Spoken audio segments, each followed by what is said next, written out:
Sejam bem-vindos. Hoje nós vamos ler mais uma parte da Lei Complementar número 840, que dispõe sobre o regime jurídico dos servidores públicos do Distrito Federal. Hoje a leitura vai ser bem rápida, bem curta, que vamos ler só o título 8.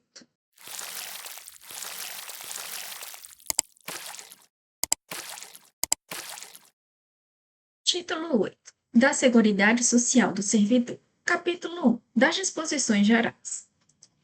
Artigo 268.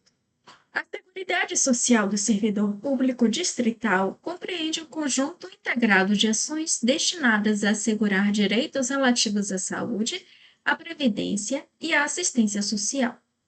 Artigo 269.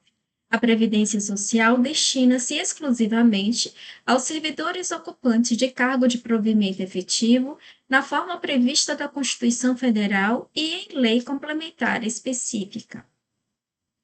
Artigo 270. A assistência social deve ser prestada na forma da legislação específica e segundo os programas patrocinados pelo órgão, autarquia ou fundação. Capítulo 2. Da Assistência à Saúde. Seção 1. Disposições Gerais.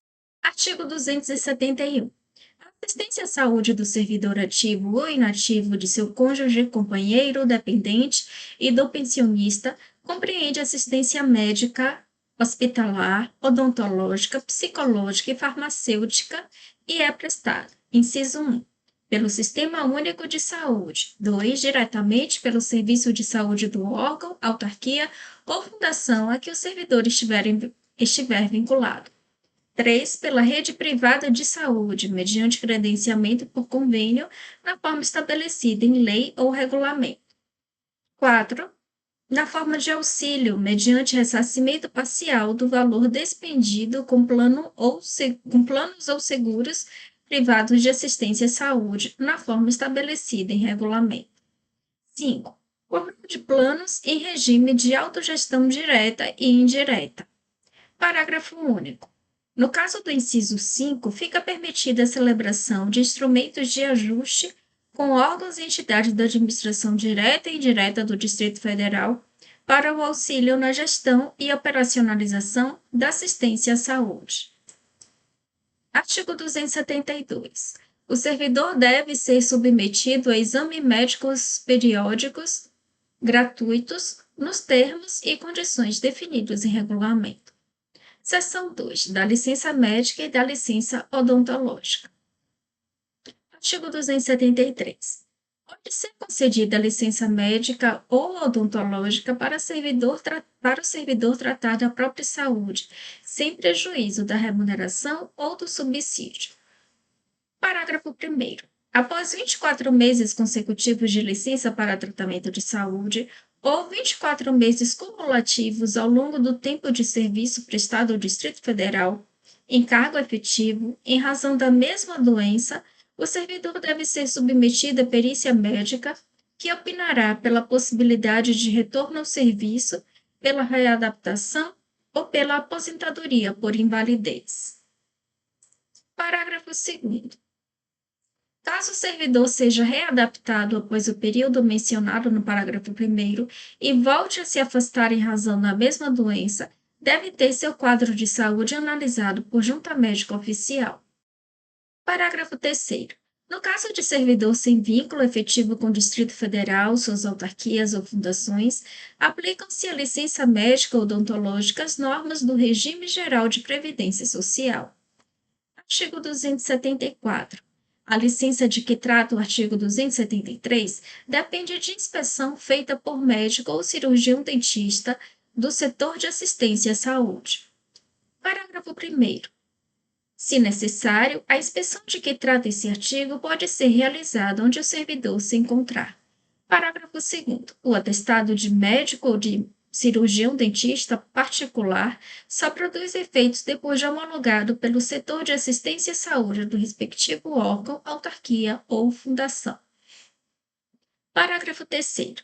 No caso de atestado de comparecimento a serviços médicos, odontológicos ou laboratoriais, a ausência ao serviço restringe-se ao turno em que o servidor foi atendido. Parágrafo 4º. O atestado ou laudo da junta médica não pode se referir ao nome ou natureza da doença, salvo quando se tratar de lesões produzidas por acidente em serviço, doença profissional ou qualquer das doenças especificadas na legislação do regime próprio de previdência dos servidores públicos do Distrito Federal. Parágrafo 5º. O atestado médico de até 3 dias durante o bimestre do ano civil pode ser recebido pela chefia imediata, sem homologação do serviço de saúde. Artigo 275. O servidor que apresentar indícios de lesões orgânicas ou funcionais deve ser submetido à inspeção médica. Parágrafo único. A administração pública deve adotar programas de prevenção à moléstia profissional. Artigo 276. O servidor acidentado em serviço que necessite de tratamento especializado pode ser tratado em instituição privada às expensas do Distrito Federal. Parágrafo único. O tratamento referido nesse artigo constitui medida de exceção e somente admissível quando inexistirem meios e recursos adequados em instituição pública. Seção 3. Da readaptação. Artigo 277. Ao servidor efetivo que sofrer redução da capacidade laboral comprovada em inspeção médica, devem ser proporcionadas atividades compatíveis com a limitação sofrida, respeitada a habilitação exigida no concurso público. Parágrafo único. O servidor readaptado não sofre prejuízo em sua remuneração ou subsídio. Vamos parar a leitura por aqui hoje e no próximo vídeo a gente conclui a leitura desta lei complementar. Até lá!